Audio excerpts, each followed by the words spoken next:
ಮಡಿಕೇರಿ ನಗರಸಭಾ ವ್ಯಾಪ್ತಿಯಲ್ಲಿ ಯಾರ್ಯಾರೋ ತಾತ್ಕಾಲಿಕ ಶೆಡ್ಗಳನ್ನು ನಿರ್ಮಿಸಿಕೊಂಡಿದ್ದಾರೆ. ಆದರೆ ನಾವು ಯಾರ ತಂಟೆಗೂ ಹೋಗುತ್ತಿಲ್ಲ ಎಂದು ಸ್ವತಃ ಕೌನ್ಸಿಲರ್ ಉಮೇಶ್ ಸುಬ್ರಹ್ಮಣಿ ಮಾಧ್ಯಮಗೋಷ್ಠಿಯಲ್ಲಿ ಒಪ್ಪಿಕೊಂಡಿದ್ದಾರೆ. ಕೆಲವು ಮಾಲ್ಗಳು ಸೇರಿದಂತೆ ಅನೇಕರು ತಾತ್ಕಾಲಿಕ ಶೆಡ್ ನಿರ್ಮಿಸಿಕೊಂಡು ವ್ಯಾಪಾರದಲ್ಲಿ ತೊಡಗಿದ್ದಾರೆ. ನಗರದೆಲ್ಲೆಡೆ ಸುಮಾರು 39 ಶೆಡ್ಗಳಿವೆ. ಎಲ್ಲದಕ್ಕೂ ಲೈಸೆನ್ಸ್ ಕೊಟ್ಟಿದ್ದಾರೆ. ಅಕ್ರಮವಾಗಿದ್ದರೆ ನಗರಸಭೆ ವತಿಯಿಂದ ದುಪ್ಪಟ್ಟು ತೆರಿಗೆ ವಸೂಲು ಮಾಡಿ ಸಕ್ರಮ ಮಾಡಿಕೊಳ್ಳುತ್ತಾರೆ. ಆದರೆ ಇವೆಲ್ಲವನ್ನು ಕೈಬಿಟ್ಟು ಕಾಂಗ್ರೆಸ್ ಪಕ್ಷವು ಒಂದು ಶೆಡ್ ಅನ್ನು ಬೊಟ್ಟು ಮಾಡುವುದೇಕೆ ಎಂದು ಪ್ರಶ್ನಿಸಿದ ಉಮೇಶ್ ಸುಬ್ರಹ್ಮಣಿ, ನಿಷೇಧಿಸಲಾಗಿದ್ದ ಅಕ್ರಮ ಸ್ನೂಕರ್ ಕ್ಲಬ್ ಒಂದನ್ನು ಕಾಂಗ್ರೆಸ್ ಮುಖಂಡರೇ ನಗರದಲ್ಲಿ ನಡೆಸುತ್ತಿದ್ದಾರೆ ಎಂದು ಗಂಭೀರ ಆರೋಪ ಮಾಡಿದರು. ಟೆಂಪ್ರವರಿ ಶೆಡ್ಗಳನ್ನು ಸಕ್ರಮ ಮಾಡಿಕೊಳ್ಳಲು ಅವಕಾಶವಿದೆ ಎಂದು ಉಮೇಶ್ ಸುಬ್ರಹ್ಮಣಿ ಸಮರ್ಥನೆ ಮಾಡಿಕೊಂಡರು. ತಾತ್ಕಾಲಿಕ ಶೆಡ್ಡೊಂದನ್ನು ಭೋಗ್ಯಕ್ಕೆ ನೀಡಿರುವ ಪತ್ರಕ್ಕೆ ತಾನು ಸಾಕ್ಷಿದಾರನಾಗಿ ಸಹಿ ಹಾಕಿರುವುದಾಗಿ ಕಾಂಗ್ರೆಸ್ ಮುಖಂಡ ತೆನ್ನೀರ ಮೈನಾ ದಾಖಲೆ ಪ್ರದರ್ಶಿಸಿದ್ದಾರೆ. ಯಾವುದೇ ಪತ್ರಕ್ಕೆ ಸಹಿ ಹಾಕಲು ತೆನ್ನೀರ ಮೈನಾ ಅವರ ಅನುಮತಿ ಪಡೆಯಬೇಕಿತ್ತೇ ಎಂದು ಪ್ರಶ್ನಿಸಿದ ಉಮೇಶ್ ಸುಬ್ರಹ್ಮಣಿ, ಎಲ್ಲೂ ನೆಲೆಯಿಲ್ಲದ ತೆನ್ನೀರ ಮೈನಾ ಹತಾಶರಾಗಿ ಆರೋಪ ಮಾಡುತ್ತಿದ್ದಾರೆ ಎಂದರು. ನನ್ನ ಉಮೇಶ್ ಸುಬ್ರಹ್ಮಣ್ಯ ಅವರು ನನ್ನ ಹೆಸರು ಉಲ್ಲೇಖ ಮಾಡಿ ನನ್ನ ಮೇಲೆ ಒಂದು ಆರೋಪ ಮಾಡಿದ್ದಾರೆ. ಯಾವುದೋ ಒಂದು ಅಗ್ರಿಮೆಂಟಿಗೆ ನಾನು ವಿಟ್ನೆಸ್ ಹಾಕಿದೆ ಅಂತ. ವಿಟ್ನೆಸ್ ಹಾಕಿದ್ದು ಸತ್ಯ. ಹಳೆ ಅಗ್ರಿಮೆಂಟ್ ಯಾವುದಕ್ಕೂ ಯಾವ ಅಗ್ರಿಮೆಂಟಿಗೆ ವಿಟ್ನೆಸ್ ಹಾಕಬೇಕು. ನಾನು ಸುಮಾರು ವಿಟ್ನೆಸ್ ಹಾಕಿದ್ದೀನಿ. ಸುಮಾರು ಅಗ್ರಿಮೆಂಟ್ಗಳಿಗೆ ನಮ್ಮ ಸ್ನೇಹಿತರಿಗೆ ಯಾರಿದೆ ಅಗ್ರಿಮೆಂಟ್ ಒಂದು ಸಹಿ ಹಾಕಿದ್ದರೂ ಹಾಕಿರ್ತೀವಿ. ಅಗ್ರಿಮೆಂಟ್ ಮಾಡಬೇಕು, ಸಾಧಾರಣ ವಿಟ್ನೆಸ್ ಕೊಡಬೇಕು.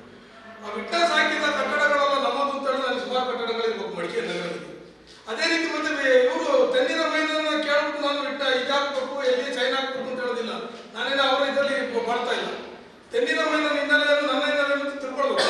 ತೆನ್ನೀರ ಮೈನವ್ರು ಹೇಳ್ತಾರೆ ಅವರು ಯಾವುದೋ ಒಂದು ಇದಕ್ಕೆ ಉದಾಹರಣೆಗೆ ನಮ್ಮ ಮನೋಮಂಜುನಾಥ ನಗರ ಬಿಜೆಪಿ ಅಧ್ಯಕ್ಷರಾಗಿದ್ದರು. ಅವ್ರು ಯಾವುದೇ ಅಗ್ರಿಮೆಂಟ್ ಮಾಡಬೇಕು, ನಾನು ಅಲ್ಲೇ ಹೇಳಿದ್ರು ಒಂದು ಅಗ್ರಿಮೆಂಟ್ ಆಯಿತು, ಸೈನ್ ಹಾಕಿದ್ದು. ನಾನು ಅದಕ್ಕೆ ವಿಟ್ನೆಸ್ ಆಗಿ ಹಂಗೆ ಸಬ್ ರಿಜಿಸ್ಟರ್ ಆಫೀಸಲ್ಲಿ ಯಾರೋ ವಿಟ್ನೆಸ್ ಕರ್ಕೊಂಡು ಹಾಕ್ತೀನಿ ಸ್ನೇಹಿತರು, ಹಂಗೆ ಹಾಕಿದ್ದೀನಿ. ಅದು ಪುನಃ ಅವರೇ ಹೇಳಿದ್ರು ಒಂದು ವಾರ ಆದಮೇಲೆ ನಾನು ಅದು ಆ ಅಗ್ರಿಮೆಂಟ್ ನೀವು ಹಾಕಿದ ಅಗ್ರಿಮೆಂಟ್ ಕ್ಯಾನ್ಸಲ್ ಆಯಿತು ಅಂತ. ಇದು ಯಾವುದೋ ಒಂದು ಹಳೆ ಅಗ್ರಿಮೆಂಟ್ ಇಟ್ಕೊಂಡು ತೆನ್ನೀರ ಮೈನವರು ರಾಜಕೀಯದಲ್ಲಿ ಹತಾಶರಾಗಿ ಯಾವುದೋ ಒಂದು ನೆಲೆ ಇದೆ ಕಾಂಗ್ರೆಸ್ನಲ್ಲಿ ಸಹ ಯಾವುದೋ ನಮ್ಮಲ್ಲಿ ಯಾವುದೋ ರೂಪುಗಳನ್ನ ಹುಡ್ಕೊಂಡು ಬರ್ತಿದ್ದಾರೆ. ಮೇನ್ ಏನು ಅಂತಂದ್ರೆ ಅವರಿಗೆ ಕಳೆದ ಯಾವುದೋ ಈಗ ಮಡಿಕೇರಿ ನಗರದಲ್ಲಿ ಇವೆಲ್ಲ ಇರ್ಬೋದು, ಒಂದು ಗ್ಲಾಸ್ ಬ್ರಿಡ್ಜ್ ಬಗ್ಗೆ ತುಂಬ ಚರ್ಚೆ ಇತ್ತು. ನಗರಸಭೆಯಲ್ಲಿ ನಾವು ಚರ್ಚೆ ಮಾಡುವಾಗ ಸಹ ಏಕಾಏಕಿ ಕಾಂಗ್ರೆಸ್ನ ಎಲ್ಲರೂ ಸಹ ಅದ್ರ ಬಗ್ಗೆ ಚರ್ಚೆನೇ ಮಾಡ್ಬೋದು ಅಂತ ಹೇಳೋ ಮಟ್ಟಿಗೆ ತಂದರು. ಅದೇ ಗ್ಲಾಸ್ ಬ್ರಿಡ್ಜ್ ಬಗ್ಗೆ ಶಾಸಕರ ಹೇಳಿಕೆ ಕೊಟ್ಟರು, ಅದು ಯಾವುದೇ ಕಾರಣಕ್ಕೂ ಮಡಿಕೇರಿನಲ್ಲಿ ಇದಾಗಲ್ಲ. ಅದಾದ ಮೇಲೆ ಒಂದೊಂದೇ ಇದ್ರು ನಮ್ಮ ಮೇಲೆ ಒಂದೊಂದೇ ಭೂಪಕರಿಸಿಗೆ ಪ್ರಯತ್ನ ಮಾಡ್ತಾರೆ. ಅವರಿಗೆ ಸಂಬಂಧಪಟ್ಟ ಯಾವುದೋ ಒಂದು ವಾಟ್ಸಪ್ ಗ್ರೂಪ್ಗಳನ್ನು ಮಾಡ್ಕೊಳ್ತಾರೆ, ಅದರಲ್ಲಿ ಆರೋಪಗಳು ಮಾಡೋದು ಯಾವುದೋ ಅನಧಿಕೃತ ಕಟ್ಟಡ ಅಂತ. ಮಡಿಕೇರಿ ನಗರದಲ್ಲಿ ಇಷ್ಟು ವರ್ಷದಲ್ಲಿ ಎಷ್ಟು ಟೆಂಪ್ರವರಿ ಶೆಡ್ಗಳಿದೆ, ಯಾವ ಶೆಡ್ಗಳು ಯಾವ ಸಮಯದಲ್ಲಿ ಆಗಿದೆ. ಈಗ ಮಡಿಕೇರಿ ನಗರದಲ್ಲಿ ಈಗ ಯಾರು ಸಿಟಿ ಗಾನ ಅಂತ ನಮ್ಮ ಮೇಲೆ ಯಾವ್ದು ಆರೋಪ ಮಾಡಿದ್ರು, ಆ ಶೆಡ್ ಯಾವ ಇದರಲ್ಲಿ ಯಾವಾಗ ಆಗಿದೆ, ಅದರಿಂದ ಎಷ್ಟು ಯಾವ ರೀತಿ ಕಟ್ಟಿದ್ದಾರೆ, ಯಾವ ಪರ್ಮಿಷನ್ ತಗೊಂಡ್ರೆ ಅದನ್ನು ಅವ್ರು ಕಲೆ ಹಾಕಬೇಕು. ಸುಮ್ಮನೆ ನಮ್ಮ ಮೇಲೆ ನಾವೇನೋ ವಿಟ್ನೆಸ್ ಹಾಕುವಂತ ನಮ್ಮ ಮೇಲೆ ಆರೋಪ ಮಾಡೋದಲ್ಲ. ಅದೇ ರೀತಿ ಮಡಿಕೇರಿ ನಗರದಲ್ಲಿ ಎಷ್ಟು ಟೆಂಪ್ರವರಿ ಶೆಡ್ಗಳಿದೆ, ಸುಮಾರು 39 ಶೆಡ್ಗಳಿದೆ ಎಷ್ಟೋ ವರ್ಷದಿಂದ.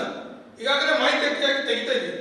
ಅದಕ್ಕೆಲ್ಲ ಲೈಸೆನ್ಸ್ 90% ಲೈಸೆನ್ಸ್ ಕೊಟ್ಟಿದ್ದಾರೆ. ಇದೊಂದೇ ಶೆಡ್ ಬಗ್ಗೆ ಅಂತ ರಾಜಕೀಯ, ಒಬ್ಬರ ಮೇಲೆ ದುರುದ್ದೇಶ, ಯಾವುದೋ ಒಂದು ಇದರಿಂದ ವೈಯಕ್ತಿಕ ಹಿತಾಸಕ್ತಿಯಿಂದ ಈ ಥರ ಮಾಡಿದ್ರು. ಮೊನ್ನೆ ಗ್ಲಾಸ್ ಬ್ರಿಡ್ಜ್ ಬಗ್ಗೆ ಸ್ವಲ್ಪ ಬರೀತಿದ್ರು. ಈಗ ಯಾವ ಟೆಂಡರ್ ಬಂತು, ಈಗಾಗಲೇ ಮಹೇಶ್ ಅವರು ಹೇಳಿದಾಗೆ ಟೆಂಡರ್ ಕೊಡಬೇಕಾದ್ರೆ 38 ಲಕ್ಷ ಟೆಂಡರ್ ಯಾವ 4G ಕೊಡ್ತೀವಿ ಅಂತಂದ್ರೆ ಅದು ವರ್ಕ್ ನೋಡ್ಕೋಬೇಕು. ಅವ್ನು ಯಾವ ಕೆಟಗಿರಿಯಲ್ಲಿ ಇರ್ತಾನೆ ಅಂತ ಗುತ್ತಿಗೆದಾರ, ಅದನ್ನೆಲ್ಲ ಬಿಟ್ಟು ಒಂದು ಒಬ್ಬನೇ ಒಬ್ಬನಿಗೆ ಕೊಡಬೇಕು ಅಂತಂದ್ರೆ ಯಾರೊಬ್ಬರು ನಮ್ಮ ಚಾಲಕನು, ನಮ್ಮ ಒಬ್ಬ ಸದಸ್ಯ ಚಾಲಕ ಅಂತ ಅವ್ರಿಗೆ ಕೊಡಬೇಕು ಅಂತಂದ್ರೆ ಅದರಿಂದ ಯಾರು ಏನೋ ಒಬ್ಬ ಅವರು ಕಾಂಗ್ರೆಸ್ ಎಲ್ಲರ ಪ್ರಭಾವ ಬೀರಿ ಕಾಂಗ್ರೆಸ್ ಒಂದು ಹೈಜಾಕ್ ಮಾಡಿಕೊಂಡು ಅದೇ ರೀತಿ ಬಿಜೆಪಿ ಹೈಜಾಕ್ ಮಾಡೋದು ನೋಡ್ತಾರೆ. ಮಡಿಕೇರಿ ನಗರದಲ್ಲಿ ಟೆಂಪ್ರವರಿ ಶೆಡ್ ಈಗಾಗಲೇ ವಿಶಾಲ ಮಾಡ್ಕೊಂಡು ನೋಡ್ಬೋದು ಎಷ್ಟು ಅಂಗಡಿಗಳಾಗಿದೆ. ರಿಲಯನ್ಸ್ ಮುಂದೆ ಅಂಗಡಿಗಳಿದೆ, ಅದರ ಬಗ್ಗೆ ಯಾರು ಚಕ್ರ ತೆಗಿಲ್ಲ. ಮಡಿಕೇರಿ ಇದರಿಂದ ನಮ್ಮ ಮೈಸೂರು ರೋಡಿಂದ ಇಲ್ಲಿಗಂತ ಎಷ್ಟು ಟೆಂಪ್ರವರಿ ಶೆಡ್ಗಳಿದೆ. ಈಗ ನಮ್ಮ ಮಲ್ಲಿಕಾರ್ಜುನ ನಗರದ ಹತ್ರ ಒಂದು ಟೆಂಪ್ರವರಿ ಶೆಡಲ್ಲಿ ಇದಾಯ್ತು. ಸ್ವಲ್ಪ ನಾವು ಯಾರಿಗೂ ತೊಂದರೆ ಕೊಡ್ಬೇಕು ಅಂತಿಲ್ಲ, ಎಲ್ಲರೂ ಅವ್ರವ್ರ ಕೆಲಸಗಳು ಮಾಡ್ತಾರೆ. ಅದು ಏನಾದ್ರು ಟೆಂಪ್ರವರಿ ಶೆಡ್ಗಳಲ್ಲಿ ಅವರು ಅದರ ಇದ್ರೆ ಅದಕ್ಕೆ ನಗರಸಭೆ ಫೈನ್ ಹಾಕ್ತಾರೆ. ಅದಕ್ಕಿರೋದು ಏನು ಕಾನೂನು ಕ್ರಮ ಇದೆ. ಮತ್ತು ಹೆಚ್ಚಿನ ಕಟ್ಟಿದ್ರೆ ಮಡಿಕೇರಿ ನಗರದ ಎಷ್ಟೋ ಬಿಲ್ಡಿಂಗ್ಗಳಲ್ಲಿ ವೈಲೇಷನ್ ಆದಾಗ 107 ಅದನ್ನ ಇದು ಮಾಡ್ತಾರೆ, ಡಬಲ್ ಟ್ಯಾಕ್ಸ್ ಹಾಕಿ ಅದನ್ನ ಇದು ಮಾಡಿ ಕಟ್ಟುವಂತ ಇದೇ ಇದೆ, ಕಾನೂನೇ ಇದೆ. ಆ ರೀತಿಯಲ್ಲಿ ತಗೊಳ್ತಾರೆ. ಅದೆಲ್ಲ ಬಿಟ್ಟು ಒಂದೇ ಒಂದು ಶೆಡ್ ಬಗ್ಗೆ ಅವ್ರ ರಾಜಕೀಯ ಹಿತಾಸಕ್ತಿ ಬೇಸಕ್ಕೋಸ್ಕರ ಏನೊಂದು ದ್ವೇಷಕ್ಕೋಸ್ಕರ ಅದ್ರ ಬಗ್ಗೆ ಮಾತಾಡ್ತಿದ್ದಾರೆ. ಅದಕ್ಕೋಸ್ಕರ ಅದು ನಮ್ಮನ್ನ ಸೇರ್ಕೊಡ್ತಾರೆ. ಅದಕ್ಕೆ ಇದರ ಬಗ್ಗೆ ನಾನು ಎಲ್ಲಿ ಕಾನೂನು ಇದ್ರ ಬಗ್ಗೆ ಮಾತಾಡಬೇಕು ಅದು ಮಾತಾಡ್ತೀವಿ. ಅದರ ಬಗ್ಗೆ ಅದಕ್ಕೆ ಕಾನೂನು ವೃತ್ತಿಯಲ್ಲಿ ಅವ್ರು ಉತ್ತರ ಕೊಡ್ತೀವಿ. ಮಡಿಕೇರಿನಲ್ಲಿ ಎಷ್ಟೋ ಶೆಡ್ಗಳಿದೆ, ಅದರ ಬಗ್ಗೆ ಯಾವ ಮಾತಾಡ್ತೀವಿ. ತಾತ್ಕಾಲಿಕ ಶೆಡ್ಗಳ ವಿರುದ್ಧ ಅಧ್ಯಕ್ಷೆ ಕಲಾವತಿ ಅವರಿಂದ ಮಾಧ್ಯಮಗಳು ಮಾಹಿತಿ ಬಯಸಿದ್ದಾಗ ಅಧ್ಯಕ್ಷರ ಬದಲು ಉಪಾಧ್ಯಕ್ಷರು ಮತ್ತು ಸದಸ್ಯರು ಅಭಿಪ್ರಾಯ ಮಂಡಿಸಲು ಮುಂದಾದರು. ಅಧ್ಯಕ್ಷರೇ ಮಾತನಾಡಲಿ ಎಂದು ಮಾಧ್ಯಮಗಳು ತಾಕೀತು ಮಾಡಿದಾಗ ಮುಂದಿನ ಸಭೆಯಲ್ಲಿ ತಾತ್ಕಾಲಿಕ ಶೆಡ್ಗಳ ಬಗ್ಗೆ ಚರ್ಚಿಸಿ ನಿರ್ಧರಿಸುತ್ತೇವೆ ಎಂದು ಅಧ್ಯಕ್ಷೆ ಕಲಾವತಿ ಹೇಳಿದರು.